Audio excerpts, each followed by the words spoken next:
I stayed at the Crescent last October, room 218. Everyone told me not to.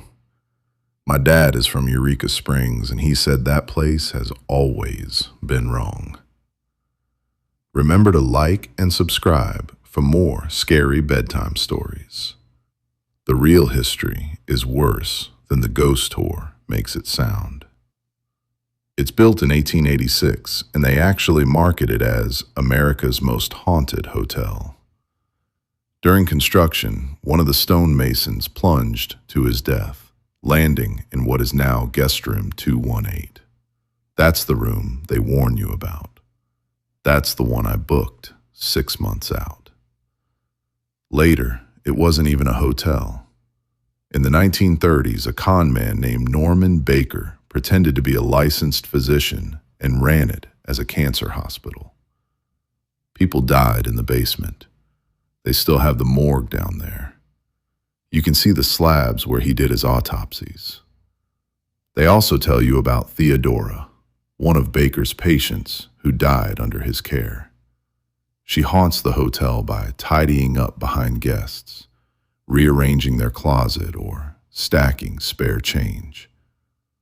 The staff tells it like it's cute. It's not cute. I checked in at 4 p.m. The key for 218 is heavier than the other ones. Old brass. The girl at the desk didn't make eye contact when she gave it to me. She just said, "You know to call the desk if you need to move." The hallway on the second floor is slanted. You feel it in your knees.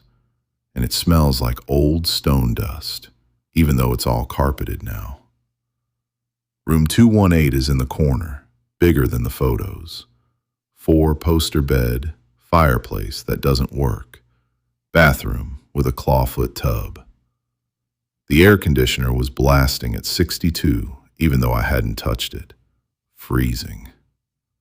I started unpacking, and I felt like I was being watched from the corner by the fireplace.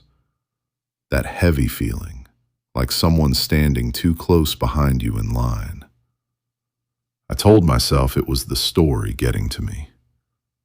At 6 p.m., I went to dinner, left my suitcase open on the luggage rack, clothes everywhere, my toiletries all over the bathroom counter. Messy. When I came back at 7:30, my room was perfect. Not housekeeping perfect, wrong perfect. My shirts were folded and stacked by color on the bed. My pants hung in the closet, zippers all facing the same way. My spare change from the dresser was stacked in a perfect tower. Quarters, dimes, pennies. My toothpaste was capped, which I never do. Theodora. I laughed out loud because I was actually creeped out and trying to make it not scary. I said, "Thanks, Theodora." The bathroom faucet turned on by itself. Full blast. Cold. Then I heard a man cough in the hallway. Deep, wet, smoker's cough, right outside my door. I looked through the peephole. No one. Just the empty hall. But I could smell cigarette smoke and something chemical, like formaldehyde. That night I tried to sleep. At 2:17 a.m., I woke up because the room was suddenly silent. The AC had cut off, and someone was sitting on the edge of my bed. I could feel the mattress sink down by my feet. I could see the indent. No one there. Then a hand, ice cold, pressed down on my ankle over the blanket. Not grabbing, just resting, like a nurse checking on you. I froze. The hand slid up to my shin. Then the bed started shaking. Not vibrating. Someone was hammering from below, from under the floorboards. Thud, thud, thud, like a mason dropping stones. I turned my phone flashlight on. Nothing on the bed. But in the mirror across from the bed, I saw a man standing behind me. Bald, big head, in a white coat that was dirty, smiling too wide. Norman Baker.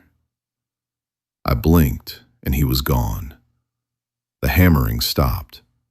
The hand was gone, but my ankle was freezing and wet, like someone had left a cold compress on it. I didn't sleep. At 5 a.m., I went down to the lobby. The night auditor was already looking at me. He said, 218? He told me the room has never been able to stay warm and that housekeeping hates it because it cleans itself. He said a woman checked out of 218 last week because she woke up with her suitcase packed and by the door, like someone wanted her to leave. I left my key on the desk and drove 3 hours home in the dark.